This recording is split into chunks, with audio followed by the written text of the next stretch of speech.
हर हर महादेव, जय श्री कृष्णा। आज हम एक ऐसे विषय पर आप सभी से चर्चा करेंगे जो कि सभी के मन में ऐसा प्रश्न आ जाता है कि यदि आप निरंतर भक्ति करेंगे तो आपका योगक्षेम कैसे चलेगा। योगक्षेम किसको कहते हैं? योगक्षेम बोलते हैं जो दैनिक जीवन जीने में जो सामग्री सहायक होती है, जो दैनिक जीवन में आवश्यक वस्तुएं हैं, उनकी पूर्ति होना योगक्षेम। तो उनकी पूर्ति कैसे संभव है? तो यदि भक्त यदि निरंतर भक्ति करते हैं तो ऐसी स्थिति में ये प्रश्न मन में आता है। उसी प्रश्न का उत्तर लेकर आज हम आप सभी के समक्ष इस विषय पर चर्चा कर रहे हैं। गीता प्रेस गोरखपुर जो प्रेस है, जहाँ से धार्मिक ग्रंथों का बहुत अधिक मात्रा में प्रचार प्रसार होता है, उनके द्वारा ही एक सच्ची घटना को प्रसारित किया गया है, जो कि मैं आपके सामने उस विषय को इसलिए प्रस्तुत करना चाहता हूं ताकि जो मैं आपको योगक्षेम के विषय में बता रहा हूं उसके बारे में आपको अच्छी प्रकार से समझ आए, सहजता से, सरलता से। क्योंकि ये जो संवाद है ये अर्जुन और भगवान श्री कृष्ण के मध्य के विषय का है। मध्य जो भी चर्चा हुई है प्रश्न उत्तर के विषय में, तो वहाँ गीता जी का ही एक श्लोक है। तो एक भक्त थे, ब्राह्मण भक्त, भगवान में अपना ध्यान लगाना, भगवान की सेवा करना, अर्चन करना, ठाकुर जी का चरणामृत का पान करना, उनका अभिषेक करना, उनका चिंतन करना, उनके ग्रंथों को पढ़ना, तुलसी दल का पान करना, नाना प्रकार से ये सब कृत्यों को प्रतिदिन करते थे। दैनिक जीवन में बड़ा आनंद था। और भी उनके दो भाई थे, तो एक साथ में सामूहिक रहते थे एक ही परिवार में। उसके बाद में मिलकर के रहते हुए वे सुबह जाते थे दैनिक क्रिया करके, स्नान आदि करके, और बिल्व वृक्ष आदि के नीचे बैठ करके गंगा के किनारे अपने ग्रंथों का अध्ययन, नित्य उनका पाठ रहता था कि मैं ये पाठ निश्चित करूँगा। रोजाना नियमित पाठ करते थे। जैसे गीता जी के 700 श्लोक 18 अध्याय हैं, तो वे उनका भी पारायण करते थे और अन्य ग्रंथों का भी पारायण करते थे। बड़े ज्ञानी, बड़े तेजस्वी, ओजस्वी, बहुत ही सहज स्वभाव। उनकी पत्नी भी बड़ी पतिव्रता, धर्मवती थी। तो अच्छा सब कुछ चल रहा था। ऐसी स्थिति में जो और दो भाई थे उनके मन में अलग अलग होने का संकल्प आया, ऐसा मन में विकल्प आया कि अलग अलग हो जाएं, ये अपने जीवन को अपने आधार के हिसाब से जिए, हम सब अपने अपने। तो आजकल ऐसा हो ही जाता है, एक जगह परिवार नहीं रहता है, एक न एक दिन आता है जिस दिन सबको अलग अलग रहना होता है। लेकिन उसी प्रकार से यहाँ भी ऐसा ही हुआ और इनका कोई भी आय का साधन नहीं था। ये जो ब्राह्मण जो भक्त हैं भगवान के, बड़े परम भक्त, तल्लीन रहने वाले भगवान की भक्ति में, बड़ा आनंद से जीने वाले, और पत्नी भी सदाचारी पतिव्रता। तो ऐसे जीवन को जीने वाले थे। और जैसे ही हिस्सा हुआ, तीनों भाइयों ने अलग अलग, सबने अपना अपना जीवन जीने के हिसाब से सबको बराबर बराबर हिस्सा करके अलग अलग जीने लगे। तो जो दो भाई थे वे अपने आय का साधन था, वो उनमें भक्ति नहीं थी उस प्रकार की, तो वे अपने जीवन को अपने आधार से जीते थे। और जो जिनके बारे में हम बात कर रहे हैं वे अपने भगवान की भक्ति के आधार पर अपने जीवन को जी रहे थे। लेकिन समय की गति के अनुसार योगक्षेम के लिए साधन सामग्री की आवश्यकता होती है और उनको लेते रहे। अपने पास जो धन था, जो हिस्से में आया था, उससे वे उस जीवन को चलाते रहे। एक दिन ऐसा आया कि वे समाप्त हो गया, वे समाप्त होने लगा। कभी कुछ मतलब बेच करके, अथवा जिस भी प्रकार से जो भी उनके पास में साधन थे उनको बेच करके योगक्षेम की सामग्री को एकत्र करके जीवन को जीने के लिए अपना रहते थे। लेकिन उनका जो नित्य कर्म था वे कभी नहीं छूटता था। वे सुबह जाते थे, शाम को आते थे, सूर्य अस्त के समय आते थे, सुबह जाते थे। उनका ये नियमित कार्य था। बड़ा सुंदर आनंद के साथ में जीते थे। लेकिन धीरे धीरे समय की गति के अनुसार उनका सब धन सभी प्रकार का क्षय हो गया, समाप्त हो गया उन्हीं के लिए। और उसके बाद में धन को भी, मतलब धन के लिए, अपने घर के लिए भी गिरवी रख करके धन को लिया, फिर घर भी उनके हाथ से चला गया। ऐसी स्थिति। अब तब भी यहाँ श्रद्धा कम नहीं हुई, तब भी उनके अंदर वही पवित्रता, वही निष्ठा, वही श्रद्धा, वही भक्ति, वही भगवान के लिए प्रेम, वही माधुर्य, सब कुछ वैसे ही। पत्नी को चिंता हुई। एक दिन पत्नी ने भी अपने पति से स्वामी कह करके अपनी बात को रखा कि धन नहीं रहा है, अब कैसे क्या होगा। उन्होंने कहा भगवान हैं, ईश्वर हैं, वो ये सब करेंगे, हम उनके लिए जीते हैं तो वे भी हमारा ध्यान रखेंगे ज़रूर। ऐसे समझा करके चले गए। फिर वे शाम को आए। इसी प्रकार से चलता रहा। सभी प्रकार से धन नष्ट हो गया। खाद्य पदार्थ भी नहीं रहे उनके पास। और एक दिन क्या हुआ कि वे जब कुछ नहीं रहा तो उन्होंने कहा कि अब तुम व्रत रह लो, बहुत दिन से तुम व्रत भी नहीं रहे हो, अब 2-4 दिन व्रत रह लो।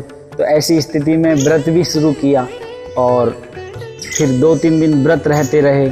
लेकिन उनके मन में आया कि मैं नित्य पाठ करता हूँ गीता जी का, उस गीता जी में ही एक श्लोक है। कौन सा श्लोक है? जिसमें ये कहा है भगवान श्री कृष्ण ने कि योगक्षेम की गारंटी मेरी है। जो मेरा भक्त है, अनन्य भक्त है, अनन्य चिंतन करने वाला मेरा प्रिय भक्त है, तो उन्हें उस श्लोक पर विश्वास था। वह श्लोक है अनन्यास चिंतयन्तो माम ये जनाः पर्युपासते तेषां नित्याभियुक्तानां योगक्षेमं महाम्यहम्। यानी जो इस श्लोक का भावार्थ यह है कि जो मेरा अनन्य चिंतन करने वाला भक्त है, जो सर्वदा मेरा चिंतन करता है, सर्वथा मेरा चिंतन में तल्लीन रहता है, अनन्यास चिंतयन्तो माम ये जनाः पर्युपासते तेषाम, यानी उसके लिए जो मेरी नित्य उपासना करता है, उसके नित्य जीवन का जो भी कुछ है वो मेरी गारंटी है। मैं उसका सब कुछ करूँगा, मैं उसके जीवन में अभाव नहीं रहने दूंगा, उसका योगक्षेम मैं करूँगा। ऐसा भगवान ने गीता जी में श्लोक में बोला है। जब इस प्रकार से व्रत रहते हुए कई दिन हो गए, पत्नी को और दोनों पति पत्नी को दोनों को व्रत करते हुए कई दिन जब हो गए हैं, तो उन्होंने उस श्लोक पर हड़ताल कर दी। उन्होंने कहा कि मुझे इस श्लोक में कुछ डाउट हो रहा है। और लाल पेन लेकर के उन्होंने, उन भक्त ने क्या किया, उस श्लोक को बंद कर दिया। और तो श्लोक सब ठीक हैं, सबका अर्थ बहुत अच्छा है, लेकिन इस श्लोक में शंका है मुझे, तो नित्य पाठ करें, उस श्लोक का पाठ ही नहीं करें। उस श्लोक को पाठ करना बंद कर दिया। ये बात कोई नहीं जानता था, ना ही उनकी पत्नी जानती थी, केवल वही जानते थे जो विद्वान हैं, जो भक्त हैं, उनको ही ये बात पता थी। उन्होंने अपने मन से ही ये कार्य किया और उस श्लोक को बंद कर दिया, उसका अभ्यास करना बंद कर दिया, पाठ करना बंद कर दिया। नित्य पाठ पूरी गीता का करें, केवल उस श्लोक को ना बोलें, और रोजाना आते जाते रहें। बोले आज से इस श्लोक की हड़ताल, ये झूठा है, ये गलत है, ये श्लोक, मुझे इसमें शंका है। इसलिए तो भक्त की पुकार को भगवान सुनते ही हैं। परीक्षा का भी एक हद होता है। और जब ऐसा सब कुछ हो गया, उसके बाद में जब वे घर को आए तो उनकी पत्नी ने फिर से उनसे कहा, तब भी उन्होंने ये कहा कि बस जो है अभी थोड़ा और रुको, थोड़े और दिन रुको। इस प्रकार से व्रत के भाव से, वे भूख से पीड़ित रह करके भगवान की आराधना में तल्लीन रहने लगे।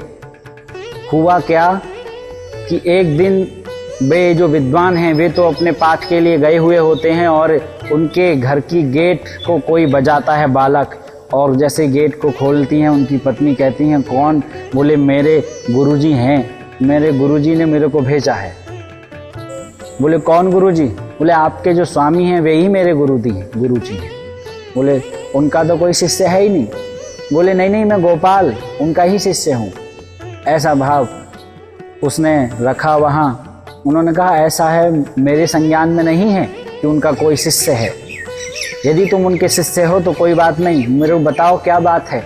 बोले ये जो बैग है ये रख लीजिए, ये जब वे आएंगे उनको दे देना और कहना, उनसे एक बात ज़रूर कह देना कि वो जो श्लोक का हड़ताल किए हुए हैं, जिस श्लोक पे हड़ताल की हुई है उस श्लोक को छोड़ दें, उस श्लोक के लिए खोल दें, और कहना कि मैं शाम को आऊँगा, साथ में मैं प्रसाद पाऊँगा गुरुजी के साथ में।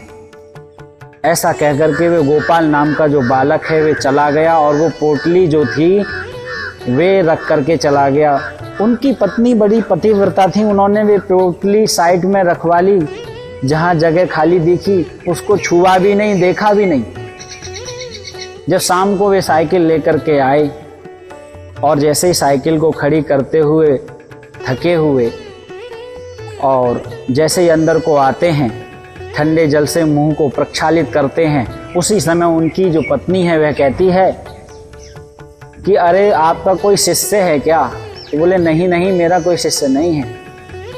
बोले आपका कोई शिष्य बता रहा था, अपने आप को कह रहा था कि गोपाल मेरा नाम है और मैं गोपाल नाम से हूँ, मैं उनका शिष्य हूँ, और ये पोटली दे के गया था, कह रहा था कि कोई श्लोक है उन्होंने उस पर हड़ताल कर दी है, उस श्लोक को खोल दीजिए, उसको छोड़ दीजिए। ऐसा भाव। जैसे ही ये सुना उन्होंने तुरंत उनके अंदर अश्रुपात होने लगे, तुरंत उनकी आंखों से अश्रु गिरने लगे। बोले अरे तुझे तो प्रभु के दर्शन हो गए, अरे तूने ऐसा कौन सा कर्म किया जिससे तुझे मुझसे भी पहले उनके दर्शन हो गए। ऐसे ऐसे भाव से बिलखते हुए अपनी पत्नी से बोले तुझे मालूम है वे साक्षात नारायण हैं। ये बात कोई भी नहीं जानता कि मैंने किसी श्लोक पर बंद कर रखा था, यानी उसका हड़ताल कर रखी थी, उसका पाठ करना बंद कर रखा था। और उनके आंखों से अश्रु और घड़ी की ओर देखने लगे, उस समय की ओर देखने लगे कि वे समय कब आएगा जब मेरा गोपाल मेरे पास में आकर के मेरे साथ में प्रसाद पाएंगे। ऐसे भाव से जैसे ही वे शाम को उस पोटली को जो देखा है उसमें भी बड़ा धन धान्य आदि रखा हुआ था, और शाम के समय में वह गोपाल नाम का बालक आता है और साथ में प्रसादी पा करके वहीं की वहीं लुप्त हो जाना, यानी अंतर ध्यान हो जाना या चले जाना, यानी बिना बताए चले जाना। इस प्रकार से ये एक घटना जो सत्य घटना है, जो प्रसारित किया गया गीता प्रेस के द्वारा भी, और यानी हमें हमारे ग्रंथों पे, हमारे ईश्वर पे, हमारे लोगों पर विश्वास होना चाहिए। वह विश्वास फलदायकम, विश्वास ही रहेगा तभी आपको फल की प्राप्ति सुलभ होगी। और ये भक्ति की चरम सीमा है। बड़े बड़े अनन्य भक्त हुए हैं, बहुत सारे भक्तों की गाथाएं आपने सभी ने सुनी होंगी, जिन्होंने विष तक पान किया है, भक्ति के ही रस में डूब करके विष को भी पान किया, और ईश्वर ने उनकी रक्षा की, उनको कृपा की। तो इस प्रकार से ही हमें हर श्लोक, हर ग्रंथ, हर कथा का सम्मान और सद्भाव रखते हुए उसको ग्रहण अपने जीवन में करना चाहिए। ये एक कथा ऐसी है जिससे हमें जीवन में यह सीखने को मिलता है कि हमें हमारे ग्रंथों पर, हमारे ईश्वर पर, हमारे ग्रंथ के एक एक वाक्य पर अटूट विश्वास होना चाहिए। यदि आपका अटूट विश्वास है तो वे अपने विश्वास में पूर्ण रूप से आपके लिए तैयार रहेगा। हर हर महादेव। जय श्री कृष्णा।